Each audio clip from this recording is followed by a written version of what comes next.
It was a night millions would never forget. The lights, the music, the energy, everything was electric. Fans had waited hours, some even days, pressed against barricades and breathing in anticipation of the man who could make stadiums tremble with a single spin. But no one knew that before the night was over, the king of pop would bring an entire concert, and tens of thousands of hearts, to a halt, not for a performance, but for a moment of raw, human compassion that the world would talk about for decades. Stay in the spotlight. Hit like and subscribe for more untold celebrity stories. It happened midway through the Dangerous tour, a night so charged that the air seemed to crackle with static. The stadium lights burned white-hot, and the sound of fans screaming Michael's name rolled like thunder through the night. Dancers moved in sync, pyrotechnics fired in the background, and there he was, Michael Jackson, dressed in gold and black, a figure so magnetic he barely seemed real. From the first beat of "You Are Not Alone," the crowd swayed in unison. But even in the dazzling spectacle, Michael's sharp eyes were scanning the audience. He always did that, searching for faces, for emotions, for connection. Amid the blur of raised hands and camera flashes, something caught his attention. A young woman in the front row, her face pale, her arms limp, slowly collapsing as those around her screamed for help. Michael froze mid-step. At first, the music continued, the band unaware, the dancers moving on instinct. But Michael lifted his gloved hand and made a subtle gesture toward the stage manager. His voice, calm but firm, came through the mic. "Stop the music. Stop." The band faltered to silence, and tens of thousands of fans went dead quiet, the echo of his command hanging in the air. Security rushed to the front as Michael stepped closer to the edge of the stage, his expression shifting from performer to protector. "Is she okay?" he asked, lowering his mic. The massive screen behind him zoomed in, capturing the worry in his eyes. You could see him trembling, not from exhaustion, but from genuine concern. "She's fainted," a guard shouted up. "She's not breathing properly." Without hesitation, Michael knelt, pointing urgently. "Get her out of there. Please help her. Give her space." He motioned to the fans nearby to move aside. The sea of people parted, hundreds stepping back, some crying, others holding their hands over their mouths. A paramedic climbed over the barrier, crouched beside the girl, and began checking her pulse. Michael's microphone was still on, but his voice was quiet, almost trembling. "Please, everyone, pray for her." The crowd obeyed, tens of thousands of people, silent, united in one heartbeat. The only sounds were the paramedics' shouts and the faint hum of stage monitors. The man who had once commanded armies of dancers now stood motionless, helpless, praying under the glare of stage lights. It wasn't the first time this had happened, nor would it be the last. During his tours in Seoul, Munich, and Bucharest, similar moments had unfolded. Fans fainting from the heat, the excitement, the sheer emotional weight of seeing him live. In Seoul, Michael had stopped Earth Song mid-performance when he saw a young boy collapse in the front row. In Munich, he halted Heal the World when a fan was crushed against a barricade. Each time, his reaction was the same. Stop the show, ensure their safety, and wait, silently, until he knew they were okay. People who worked with him often said that behind the fame and spectacle, Michael had a fragile heart. "He couldn't bear to see anyone hurt," said Karen Fay, his longtime makeup artist. "He could be exhausted, but if someone fainted, he'd stop everything." That night, as paramedics lifted the fainted girl onto a stretcher, Michael watched closely, refusing to sing another note until she opened her eyes. And when she did, barely, weakly, the entire stadium erupted in applause. Michael pressed a hand to his chest, looked up toward the heavens, and whispered something only those closest to the stage could hear, "Thank you, God." Then he turned to the crowd, lifted his mic, and said softly, "She's okay." The roar that followed was deafening.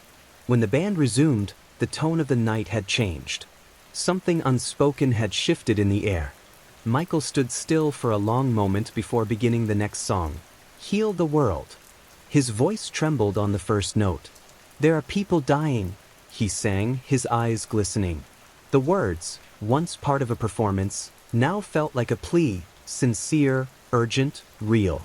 As he sang, Fans waved candles and lighters, illuminating the stadium in soft, flickering light. It no longer felt like a concert. It felt like a vigil, a communion between artist and audience, joined by compassion instead of choreography. Somewhere in the front row, the young woman who had fainted sat up on the stretcher, breathing through an oxygen mask. When she lifted her hand weakly toward the stage, Michael saw it. Without missing a beat, he placed his hand over his heart and pointed toward her, a silent message of love. News of the incident spread like wildfire. Television stations replayed the moment endlessly. Michael Jackson stops concert for fainting fan. Headlines across Europe and America praised his humanity. But what those clips didn't capture was what happened after the show. Backstage, when the stadium had emptied and the roar had faded into the night, Michael asked his manager quietly, "Do you know her name?" "The girl from the front." He wanted to send flowers, a letter, something personal. The crew found her name through local organizers, and days later, a bouquet of white roses arrived at her hospital room with a handwritten note. "I'm so glad you're safe. Remember, you are not alone. Love, Michael." That note became a treasure, framed on her wall. She would later tell reporters, "When I woke up, I didn't even know where I was. But the first thing I heard was his voice saying, 'She's okay.' That moment changed my life." Similar stories surfaced from fans all over the world. In Manila, he stopped mid-performance when a group of fans in the crowd began to fall from heat exhaustion. In Prague, he noticed a child being lifted out of the crush and personally waited for confirmation that the child was safe before resuming Man in the Mirror. In London, during rehearsals, he once halted an entire soundcheck because a crew member had tripped and injured their leg. "We can't continue while someone's hurt," he'd said simply. To Michael, these weren't acts of heroism, they were instinct. He believed love wasn't just in lyrics but in actions. "If I can't show it when it matters," he once told an interviewer, "then it's just words." Those close to him said moments like that night in Bucharest revealed the real Michael, the one hidden behind fame and controversy. On stage, he was a godlike figure. Off stage, he was gentle, quiet, almost painfully shy. He once told a friend, "When I see someone faint, I feel it. I feel like it's my fault. Maybe the love is too much." It was this empathy that drove him to create songs like Earth Song and Heal the World. To him, the stage wasn't just a place to perform, it was a platform to connect, to remind people of their shared humanity. And that night, as he stood under the blazing lights, watching a fan regain consciousness, Michael Jackson became more than an entertainer. He became a symbol of compassion, a reminder that kindness could still exist at the height of fame. Years later, fans who were there would recall every detail. The sudden silence, the tension, the sound of his voice, soft, urgent, echoing through the speakers, "Please, help her." They remembered how time seemed to freeze, and how, when she finally opened her eyes, the entire stadium exhaled at once. Some said it was the most powerful thing they'd ever seen him do. Not a dance move, not a song, but a moment of pure humanity. Videos of the event resurfaced on social media decades later, going viral all over again.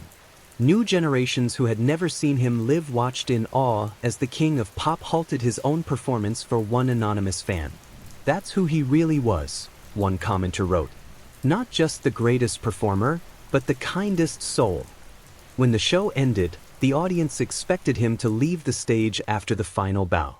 But instead, Michael turned back toward the crowd, microphone still in hand, and said, "Tonight reminded me that love is stronger than music, stronger than fame.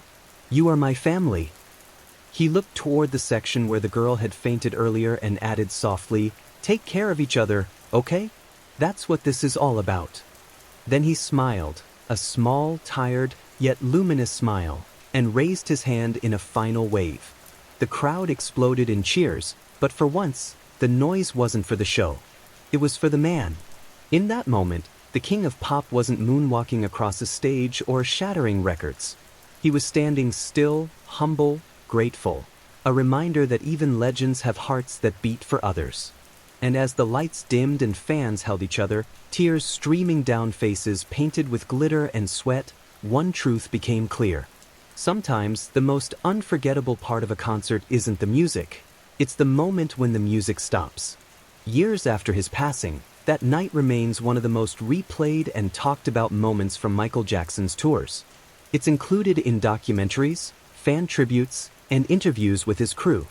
And for those who were there, it became something sacred, proof that behind the moonwalks and the magic, Michael Jackson was, above all, human. He once said in an interview, "If I can bring one person hope, one person comfort, one person happiness, then that's my real performance." That night, under the roaring lights of a world tour, he did exactly that, and more. He reminded millions that compassion, even in the biggest of moments, can still bring the world to its knees. Thanks for watching.